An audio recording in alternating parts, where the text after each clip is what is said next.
Thank you all for coming. And I have a question. How many people here are veterans? Could you please raise your hand so we can thank you appropriately?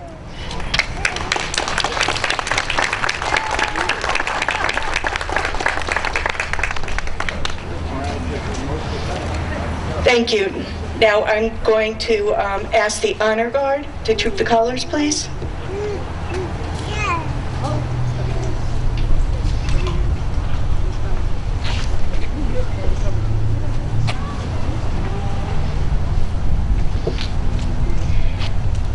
And I'd like to ask Deacon William Murphy from St. Gregory the Great Roman Catholic Church to please come up and do the invocation.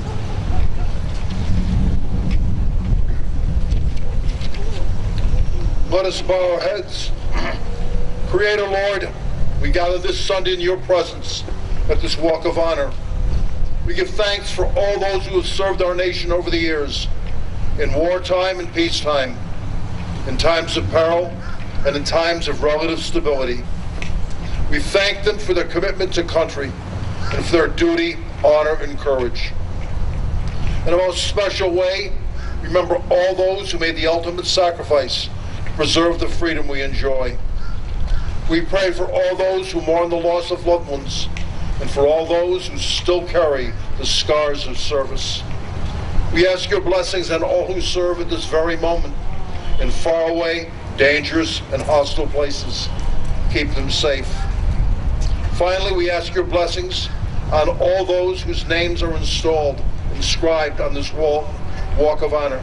May their service be long remembered. For all good gifts that you give us, we give you thanks and praise. Amen.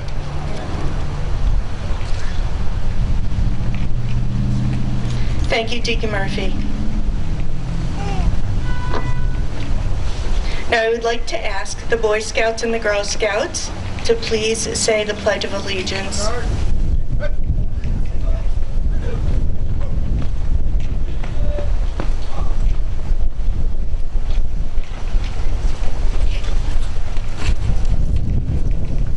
To the flag of the United States of America, one nation, under God, indivisible, with liberty and justice for all. Thank you. You guys were wonderful. Thank you for doing that. And now I would like to ask John Stanton to please come up and sing the national anthem. And it's always an honor to come and do this every year. So I would also like to invite everybody to sing with me just to help honor everyone that is currently serving and back home safely for those who have previously served.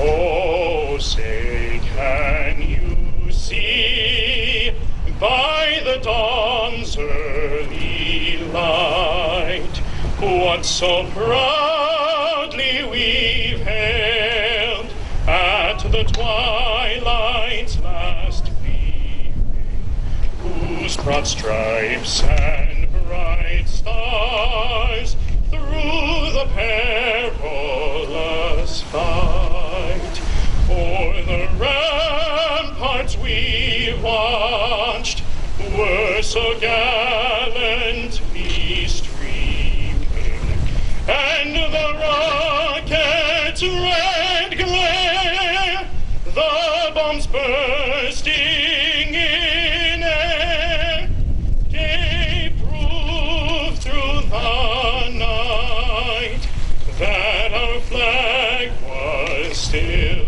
there.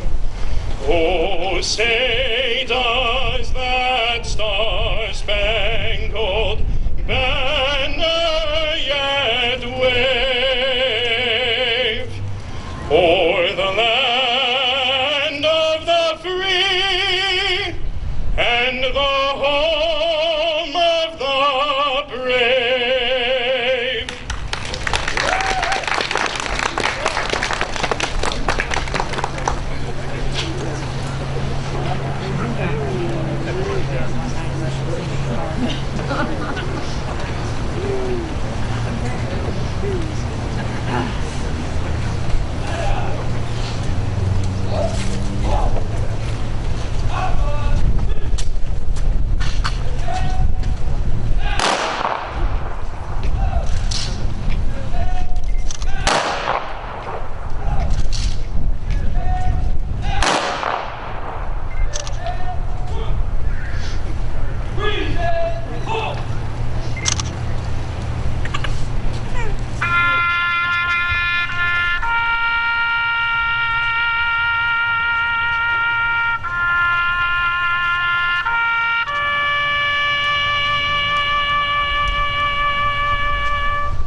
I would like to welcome the Mayor of the City of Danbury, Mayor Mark D. Boughton, to say a few words.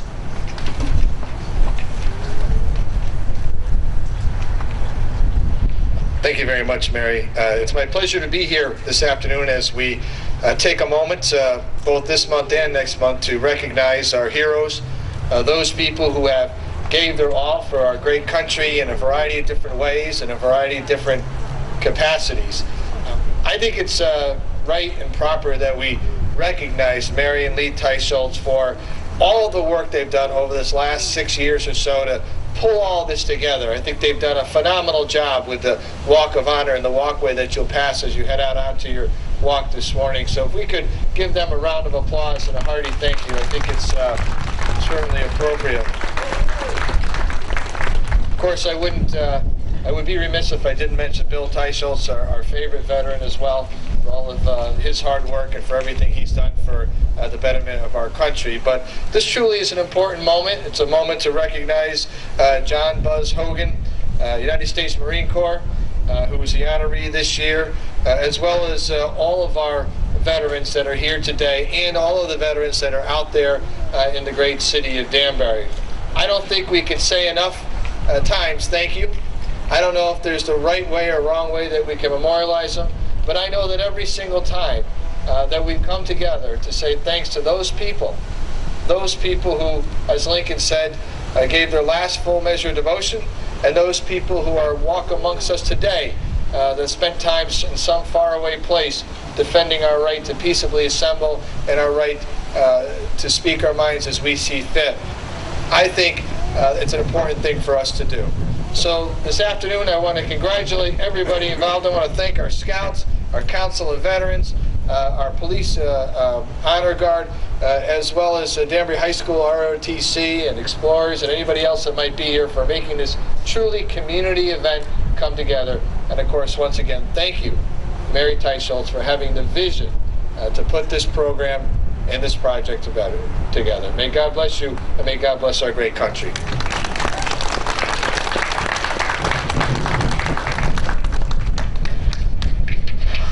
I didn't even pay him to say those words.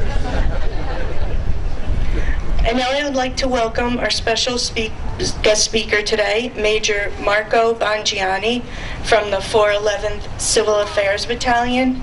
Oh, I'm sorry, I have to put my glasses on for this.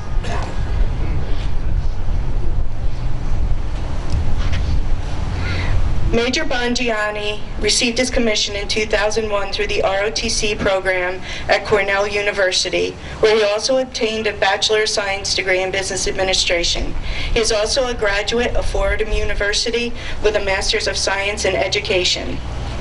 In 2010, Major Bongianni transitioned into the U.S. Army Reserve, where he served on a civil affairs planning team with the 353rd Civil Affairs Command, Staten Island, New York.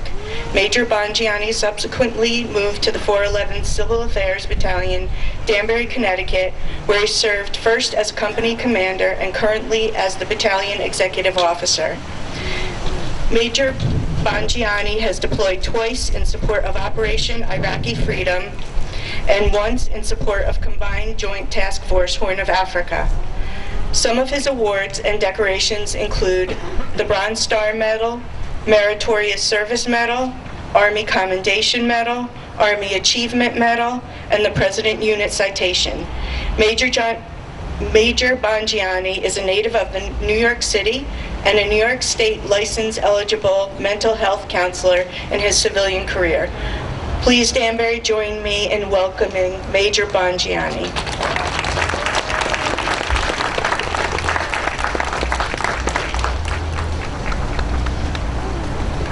Thank you, Ms. Tiles. Good afternoon, ladies and gentlemen, Mr. Mayor, and various state representatives, city council members, and other distinguished guests here today. Most importantly, veterans, past and present, who we're here to honor today. As stated, my name is Major Marco Bongianni. On behalf of the commander of the 411th Civil Affairs Battalion, Lieutenant Colonel Reginald Hornegay, and our Sergeant Major, Command Sergeant Major Robert Riddy, I'd like to thank you for the honor of inviting me here today to speak briefly at your Walk of Honor event. I feel a great sense of pride, in particular, serving with the 411th Civil Affairs Battalion, a unit who has been stationed off and on in the Danbury area since World War II. And I know this community has a strong tradition of military service during peacetime and in time of conflict. And your presence here today further shows that resiliency and this pride. But just as all of us have had different experiences in school, professional work, or family life, veterans have also had a variety of memories, experiences, and challenges that they bring from their time in the military. Despite being united by a common brotherhood of service, there is no cookie-cutter way to address the many challenges that veterans often struggle with long after they hang up their uniform. In particular, post-traumatic stress disorder, traumatic brain injury, veteran suicide, homelessness, substance abuse often see the most media attention. However, there is often challenges closer to home, like reintegration with family, civilian employment, and education, or pursuing an education with a further degree, where veterans struggle the most. These are not new struggles. They've existed in the wake of every conflict that our nation has known, and even back in the ancient civilizations of Rome, Greece, Egypt, they understood the challenges that those that were sent off to war faced upon their return to home. These struggles and challenges have not changed, but what has changed, particularly since 9/11, has been a concerted effort by a variety of agencies that have dedicated additional resources and facilities to helping veterans. These agencies range from the Department of Defense to the Department of Veteran Affairs to veteran service organizations like many here today, workers in the healthcare sector, federal, state, and local agencies, and citizens just as yourself here today. In my civilian job, I work as a mental health counselor in the Department of Veterans Affairs, and despite the difficult news that we hear in the media often today, with the challenges for properly caring for our veterans, the resources available for veterans, current service members, and those separating military right now is vast. The internet alone has provided a huge additional resource to help network many of these programs and spread awareness about the challenges veterans face. This tool was not even available a few decades ago. Today there are even smartphone applications sponsored by the Department of Defense and Department of Veterans Affairs to help coach and mentor veterans and service members through the many struggles that they have. Many of these didn't even exist 3 years ago. So there's a constant change and an adaptation of all these programs and continuing to develop. Today's veterans and those serving currently have had such a large variety of programs and access to that previous generations have not. A challenge for the future is not only to continue to improve these programs, but also to sustain them for the next generation. In closing, I would like to thank Ms. Haltz, the Danbury Moose Lodge 1373, for sponsoring this event, and Mr. Hogan, obviously, for his service. Many veteran service organizations and current service members often approach us. We're often approached by local citizens and families and friends and simply ask, how can we thank you for your service? Having events here like today are a great answer to that question. Conducting events that honor the sacrifices of all veterans past and present and their family members are an important part of how communities can help support those and thank those who have served and guarantee for future generations the freedoms that we hold so dear. I thank you for your attendance here today, and I look forward, along with the soldiers of the 411 Civil Affairs Battalion, to continue to support the legacy of military service here in Danbury that we are honored to be such a part of. Thank you for your time.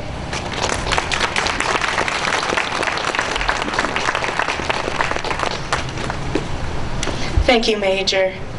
It's always nice to have our local reserve center come out and say hello to all of us, and we're glad to have you a part of this event. Now I would like to ask Dan Gaeta to please come up and read his nomination for the Warrior Award.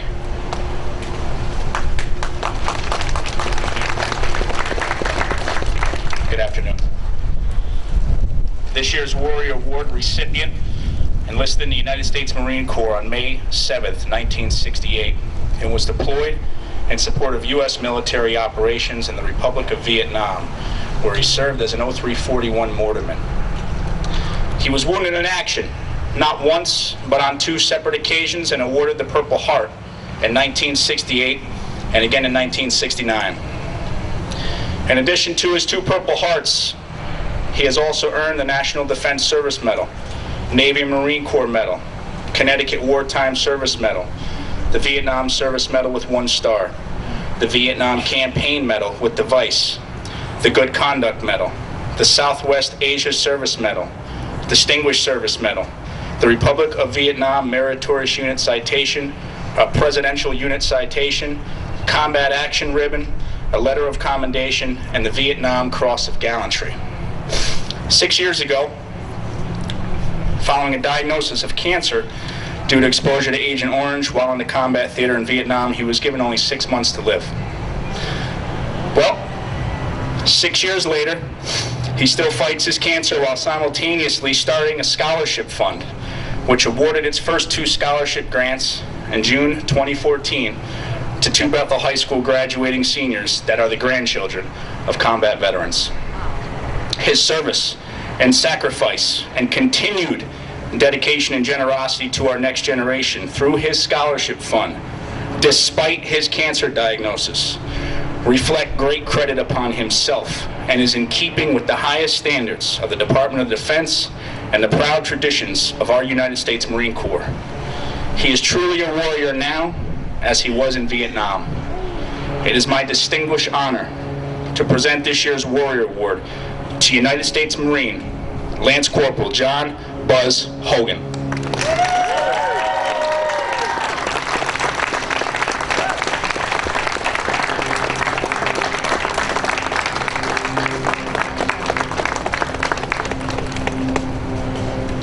On the front here is a picture of Buzz's brick that will be going in the walkway. That's a part of what he gets as being our warrior for 2014.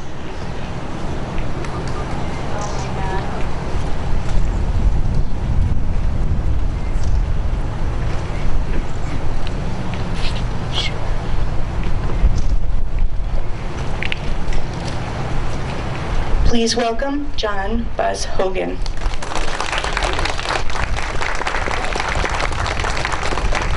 Thank you very much. It's an honor to be here and to be honored in such a way. So thank you for the honor. This award is for all of us, our mothers, our fathers, our siblings, and for all of you. Thank you, Aaron and Dan Gaeta, Danbury Vet Center, all the service organizations in the city of Danbury. May we continue this award here in Danbury at this holy place. Thank you again.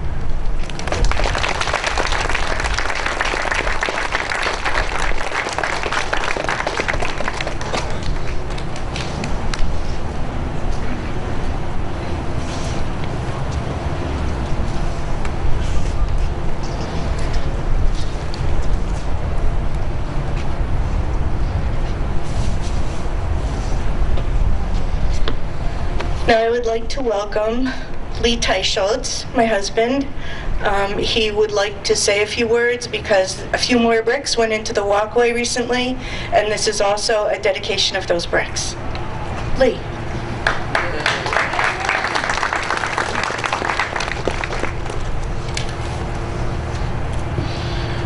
Welcome and thank you for attending today's ceremony. It's a real honor to be able to speak at today's event. The Veterans Walkway of Honor, which now consists of 445 bricks, is a place set aside in order to honor and memorialize those veterans who have served our country in wartime and in times of peace. Our liberties and values stand safe today because of the brave men and women who have been ready to face the fire. We thank God for each and every one of them. There is a closeness we can all feel at this sacred place. Whether you're related to someone whose name is placed here on a brick or not, you can share in the kinship of being an American citizen. The spirits of those who have served our country surrounds us. Those who have sacrificed so much for the freedom we enjoy here on this day. Veterans come from all walks of life, but they all share several qualities: courage, pride, determination, selflessness, dedication to duty, and integrity. One needs these qualities in order to serve a greater cause than oneself. But along with all of these qualities, we must realize that there are moments that command a sympathy and sensitivity to a brother or sister who needs support when the battles get overwhelming. I encourage all of you here today to visit this walkway often. As free Americans, it belongs to you. Here you will find the names of true heroes of places you have learned in your history books. Places like France, the beaches of Normandy, Germany, Pearl Harbor, the jungles of Guam, Okinawa, Japan, Korea, and Vietnam, and places like Somalia, Haiti, Iraq, and Afghanistan. Come to visit, come to connect, and come to respect these heroes by walking among the bricks. When you lay your head down on the pillow tonight, thank God for the freedom you enjoy here today, and ask God's protection on all of those serving our country this very day all across our world. May God bless you, and may God bless the United States of America. Thank you.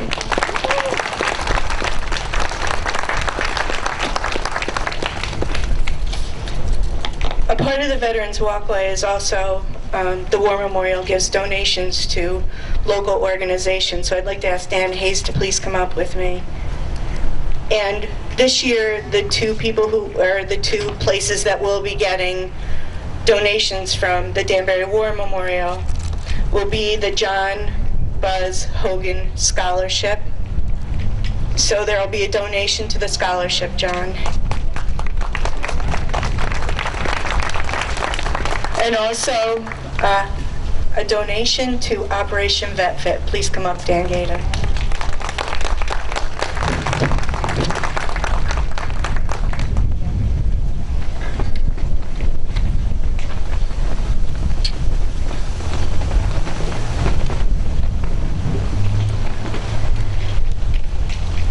I have a short story to tell everyone.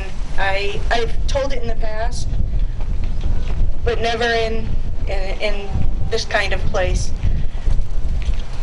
I had a cousin named Little Jerry, and we called him Little Jerry because anyone who would know, in an Italian family, once they catch on to a name, they keep it, and every male will be named that name for generations. So we had Jerry the lawyer, Little Jerry, Cousin Jerry, Uncle Jerry, Goomba Grandpa Jerry. It goes on and on, needless to say. Funny thing is, Little Jerry was the biggest Jerry of all. At 17, Little Jerry joined the Marines and went to Vietnam. When he was younger and he hung out with my sister who was over there, they were quite troublesome and a little bit mischievous, and both of them had like this twinkle in their eye when they got in trouble. But when Jerry came back from Vietnam, the twinkle wasn't there anymore. He would joke around, but something was missing. And October 1st, 1984, my cousin Jerry took his life at his father's grave. The point of all this is that we need to remember not only our veterans who gave up their lives in war, but other casualties of war who have suffered beyond coming home. And I'm going to challenge everyone to do something for veterans in the next year before we come back next year. Something, whether it's a small donation for you kids to write letters to the people overseas. I'm telling you, they love it. Well, that was one of my son's favorite things were the letters. Do something, because I think the saying goes something like, fewer hands make lighter work. So the more of us who pitch in and help and do things, say thank you, help our vets, stand by them, make sure they know how much we care, and we know that we're here because of them, and I know we're having this event because of them, so thank you all for that. I would also like to go through the laundry list of thank yous for the day. I would like to thank the Connecticut Rebels, the Danbury Council of Veterans, the Danbury Police Department, Danbury High School ROTC, Deacon William Murphy, the Boy Scouts and Girl Scouts, John Stanton, who also happens to be my nephew, Ken Post, Major Marco Bongianni, Mayor Belton, Dan Gaeta, John Buzz Hogan, my husband, Dan Hayes from the War Memorial, John Newmuller, Crown Trophy, Lestaco Auto Parts, Danbury Moose Lodge for being our sponsor this year. Thank you to all of you for making this happen every single year, and I hope it gets bigger and better every year so our vets know that Danbury loves them all and appreciates them, and we'll do what we can to have your six. So please, let's welcome the Connecticut Rebels. They will be leading us on the walk. They will go down the main walkway and line the walkway so you can all continue on the mile walk. There's, on the back of your program is the walkway, or the walk, I'm sorry. So please, Connecticut Rebels, and thank you all for being here.